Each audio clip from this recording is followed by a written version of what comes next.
Hi, I'm Gordon Raquel from Filmmaker U. At Filmmaker U, we create courses for film professionals to deepen and diversify your existing skill set. You can learn more at filmmakeru.com or, of course, on Instagram at filmmaker_u. Every week, we interview a film professional to discuss their work, and this week I'm joined by editor Simone Smith, whose work includes I Like Movies, Firecrackers, and more recently, The Queen of My Dreams, just to name a few. Welcome to the show, Simone. Thanks so much for having me. I want to talk about The Queen of My Dreams, specifically the tone. Because it's a very interesting, it has this sort of mix of Bollywood and Western filmmaking. And I was wondering how you guys went about sort of figuring out the tone for the film. Yeah, I think, those different kind of tones were always in the fabric. And, it's also very comedic and extremely tragic and dramatic. And there's a lot of conflicting things, yeah, cultures. And I think, yeah, because that was so innately part of it, it just always felt really organic and, you know, sort of one side speaking to the other. So, yeah, I think it was just always part of the film. But you also you play off of I can't remember the name of the film, but there's an older Aradhana, I yeah. read and you guys sort of play off that Hmm. in a fun way. So like how did that was that in the script or I guess it had to be because it was so involved in the film, but Right, like yeah. like from an editing perspective, there's a lot of play with that film. Hmm. Yeah, and that's something that actually did come about more so in the edit. So, there was always the references of, characters watching the film, and then, we have our own kind of fantasy reenactments of our characters playing the Sharmila Tagore role in the film. But then actually cutting to scenes of the film that sort of speak to where we're at in our film, that I think happened maybe 2 weeks before picture lock, because we had tried just one clip of Sharmila saying a line near the end of the film. And we're like, that's really cool. Is it weird if we only do that in one place near the end? So we thought, why don't we try incorporating it throughout? And it also, I think we used at one point to get us from the 60s back to present day in the 90s. So using it as both a transition element, keeping Aradhana top of mind because it is such an important part of the film. And, something that really connects our two characters, Azra and Miriam, is that shared love of the film. So keeping that, still keeping the pulse of that throughout the film helped a lot. And it just kind of strengthened the themes that were already there. I grew up in a household in the projects in East Harlem. There's a program at WNET, the public television station, to get more people of color behind the camera, in the editing room, doing sound, writing scripts. When they put me in a dark room and they showed me how to use the splicer and the rewinds, I felt this big sigh of relief, this sense of, wow, I found my space. The editing part of filmmaking is the real nuts and bolts of what makes films come to life. You can ask Spielberg, you can ask Tarantino, you can ask Spike. When you sit here, this is where the proof is in the pudding. I'm Sam Pollard, and this is my class on documentary editing.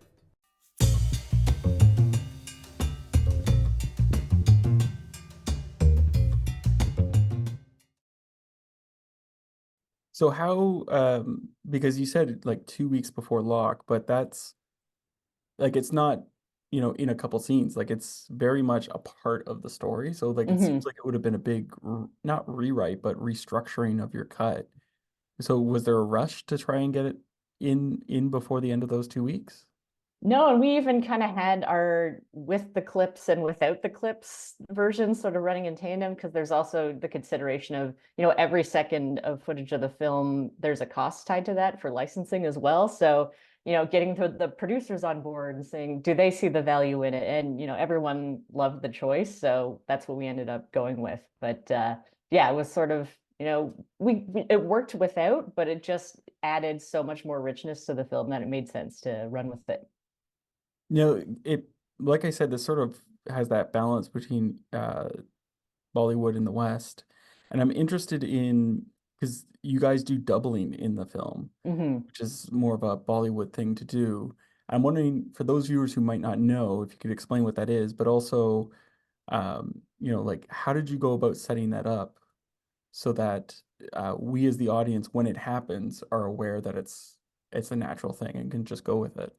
Right. Yeah. So doubling is when you have the same actor playing two different characters. So in Aradhana, the same actor plays Sharmila Tagore's lover and then also her son later on, which is, really interesting and maybe a little strange at first. So then in the case of our film, we have Azra in 90s kind of present day, and then Amrit Kaur, she also plays her mother in the 60s flashbacks. So the way we set that up is, in the opening of the film, Azra's showing her girlfriend Aradhana for the first time and explaining the concept of doubling and, how it's a metaphor. And so that was really important. We kept that line in the film no matter what. So even when we restructured the first act and tried to tighten things, like that absolutely had to stay just to set it up. So then once it happens later on, we're not like, wait, what is this? What's going on? We know that this is a trope, and as soon as we see it, we're like, oh, I understand kind of what the film is doing.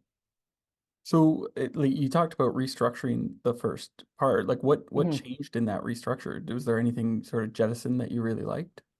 I think it was just, we had to get Azra on the plane to Pakistan as soon as possible because that's when the film really takes off. So it was just a matter of, pulling out some dialogue and trying to keep things moving because, we're also watching characters watch a movie, which isn't maybe the most like exciting way to open a film necessarily. So trying to, keep that stuff fun and lighthearted and, informative in terms of, understanding doubling and Aradhana and Sharmila and all these things that we have to set up. And then also setting up, Azra and Miriam's relationship in present day and, how that they're at odds and, they just aren't, as close in their life, but then also Azra and her father and how they're a lot more connected. So those were kind of the main key things that we needed to hit in the opening act. And then, once that was all feeling good and, it's really a balance of making sure you have enough, but not,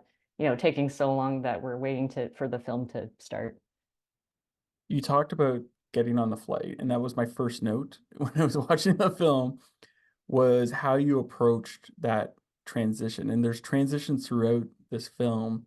So I'm wondering, that one in particular sort of stood out for me because it Mhm. sets up, I guess, getting us ready for these transitions. But I'm wondering, like how much of those transitions were in the script and how much did you guys play with in the cutting room? It was definitely a mix. So for that one, we have a trick shot where the camera like swings over from, her on her couch to being in the plane, which originally we just had it as a swing that we just cut mid through, as a single transition, which now you see it's this sort of staccato kind of thing, which I totally stole from Severance. I had just watched an interview with one of the editors of Severance talking about this effect of like, oh, that seems kind of cool. So maybe I'll try that. But it ended up being really helpful because the take on the plane that had the best camera move wasn't the best take for performance. So we were able to use, our camera move that we liked in the staccato. And then once we land on Azra, we're able to use our preferred performance take. Um, but yeah, there's some other transitions like the chai making sequences, like that was scripted as, being a la Edgar Wright, Requiem for a Dream, sort of quick, punchy. So, that was always part of the film. And then some other cases, we would move things around and the transition that was written in the script no longer works because, the scenes aren't linking up the way they once were. So that was its own kind of challenge of trying to still make it seem seamless and make sense and you're following the emotion of the story. I do have to say, I didn't think Requiem for a Dream would come up given the tone of this film. The two tones just don't seem Yeah. like they would come together. But we'll just say this could be a double feature now. There you go. Yeah. I don't know which one you open with. I think Maybe you'd have one. to Yeah. open with Requiem for a Dream so that you're not Right. depressed for the rest of the night. Yeah, yeah. This is the palate cleanse. Yeah, exactly. No, it was, if I'm not mistaken, shot in Pakistan. Yeah. Yeah. Pakistan and Nova Scotia. Okay. So did Yeah. you guys, were you as part of the editing team able to go, or were they just sending you the drives or the files? They were sending drives. So I was invited to go, but I was actually just wrapping up another show at the same time. So I wasn't able to go. But yeah, they would send hard drives, I think, every few days to Nova Scotia, where, the lab was, and then eventually send files to me. So it was a multi-step process. Now, to go back to those the transitions, you also have these sort of slideshow projector Hmm. moments, and I found them really interesting because they sort of set up the environments we're in. And so I'm wondering, again, was that something that came in the cutting room, or was that something that was set up in the script?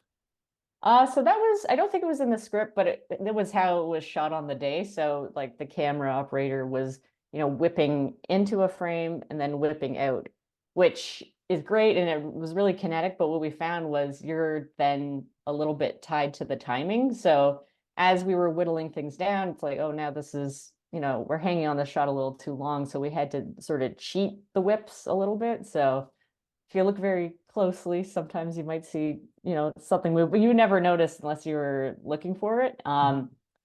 So then once that was kind of part of the film, we added more like post wipes in, especially in the opening. We're doing some wipes just so, trying to make this part of the feel of the film. And, it's just a fun way to transition between things. So Mhm. yeah, it started, on set with those like B-roll kind of sequences, and then we just built on that using some like Boris effects.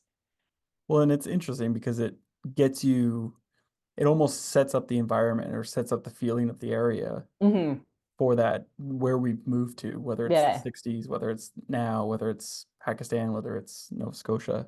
Hmm. Um, so one of the things in here is I don't want to call it time traveling, but I guess the two different times that we jump between, and also balancing the mother-daughter relationship and the storylines. How did you go about tackling those and keeping us sort of knowing where we are and, keeping us up to date on the storyline?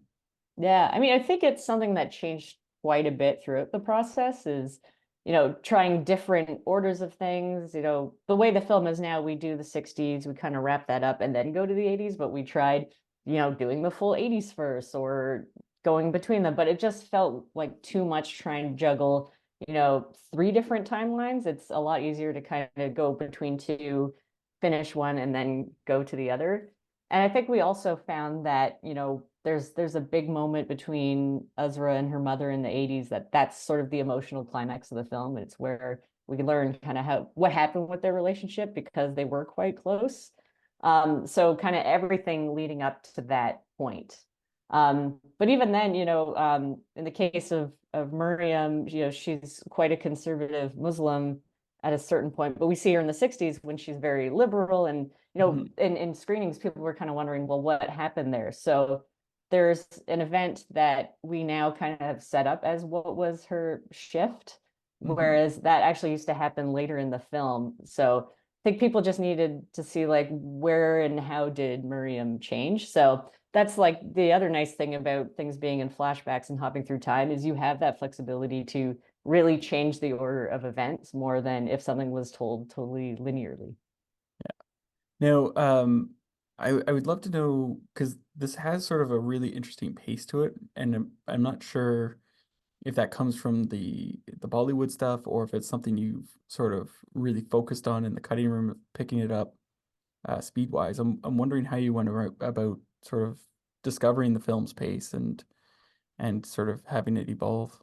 Yeah, I think some of it was, the scenes aren't that long. They're almost like little Hmm. scene lits, like even on the page, a lot of scenes are maybe a page and a half. So I think the assembly was only a little over 2 hours, which, isn't too bad for a first cut. And then, I think we got it down to maybe 94 minutes without credits. So, I've had things go way, way longer, scenes run long. So everything was always pretty quick. So then it became a matter of really just giving the time and space to the more dramatic moments and not rushing those or cheating the audience out of those emotions and, really sitting with Ezra and her grief and, you know, making sure we weren't undercutting any of that.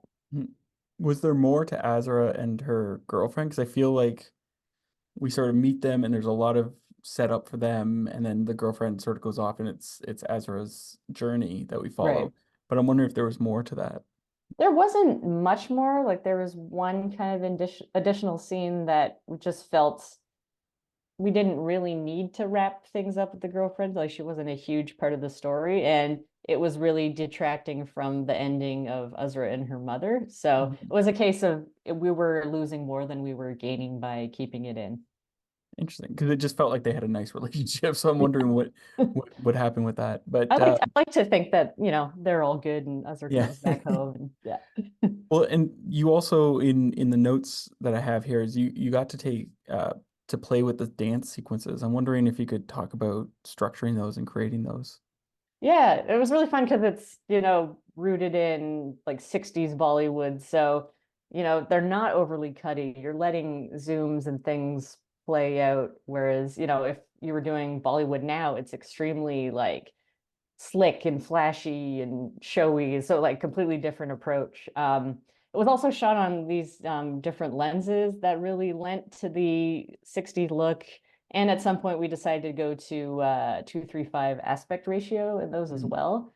And one fun thing we kind of discovered in the color session was, initially we had just cut from, we're in 2:1 for the rest of the film into 2:3:5, but our producer Jason Levangie was like, what would it look like if it animated on?